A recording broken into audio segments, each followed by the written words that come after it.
A towel is about the most massively useful thing an interstellar hitchhiker can have. Partly it has great practical value. You can wrap it around you for warmth. You can lie down on the beach. You can sleep on it beneath the stars. Use it to sail a mini raft. Wet it for use in hand-to-hand combat. Wrap it around your head to ward off noxious fumes, or avoid the gaze of the ravenous bug-bladder beast of trout. A bogglingly stupid animal, it assumes that if you can't see it, it can't see you. Deft as a brush, but very ravenous. You can wave your towel in emergencies as a distress signal, and of course, dry yourself off with it if it still seems clean enough. I've just paraphrased an entry from The Hitchhiker's Guide to the Galaxy by Douglas Adams. If you have not read the book, you may have seen the Disney movie which debuted in theaters this year. The novel is what Douglas Adams, now deceased, is best remembered for. Of course, he wasn't always dead. Douglas Noel Adams was born in England in 1952, just 6 years before my mother. His parents divorced when he was 5, which was not all that common back then. Douglas and his younger sister went with their mother to Brentwood, where she ran a boarding house for sick animals. His parents remarried, giving him several step-siblings, and he accepted this all as normal, though he behaved oddly as a result. Adams always showed promise as a writer. In boarding school, he once received a 10 out of a 10 on a paper, the only 10 that particular teacher ever awarded. At age 12, popular British science fiction magazine The Eagle published his letter to the editor. It's his first known published work, and still as well written as anything an adult could do. Growing up in the 60s, Adam was greatly influenced by the Beatles.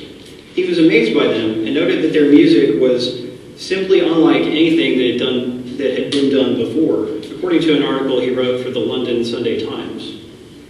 He always regretted that he never got to see them play. He also loved classical music and felt Bach's works were completely perfect. His other key influence was the early 70s sketch comedy show Monty Python's Flying Circus. This show helped him realize that intelligent people could express themselves through comedy. He enrolled at Cambridge University, where several members of the Monty Python troupe had performed as part of a comedy club. Douglas joined the club, Footlights, where his ideas were perhaps too strange to really fit in. Still, he attracted the notice of Python member Graham Chapman, and the two began collaborating on scripts for the final season of Python. They also wrote a few other TV shows which never made it past the pilot phase. It wasn't always easy working with Chapman, as he was something of a raging alcoholic at that point. Afterwards, Adams experienced difficulty finding work as a writer. He took several odd jobs, including chicken shed cleaner and bodyguard for the ruling family of Qatar. He got the job by answering a classified ad in the newspaper. It was terribly boring for him. While hitchhiking through Europe one night, he found himself lying drunk in a field. As most of us have, I'm sure. Gazing at the stars, Douglas wondered why a Hitchhiker's Guide to Europe existed, but not a guide to the galaxy. A few years later, he pitched the idea of a sci-fi comedy program to a radio producer. The original idea was to make a series of episodes that each ended with the Earth exploding in different ways. Further developing the idea, he shaped it into one continuous narrative and called it The Hitchhiker's Guide to the Galaxy.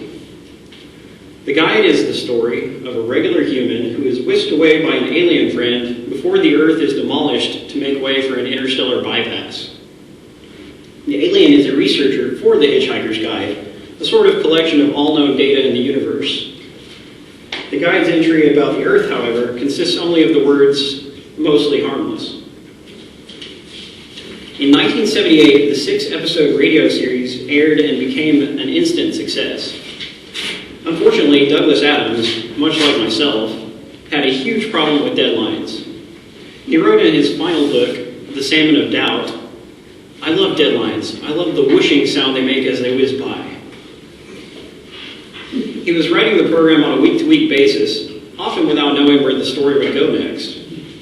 After the 4th episode, he began to run out of steam and collaborated with an old school friend, John Lloyd, for the final 2 episodes.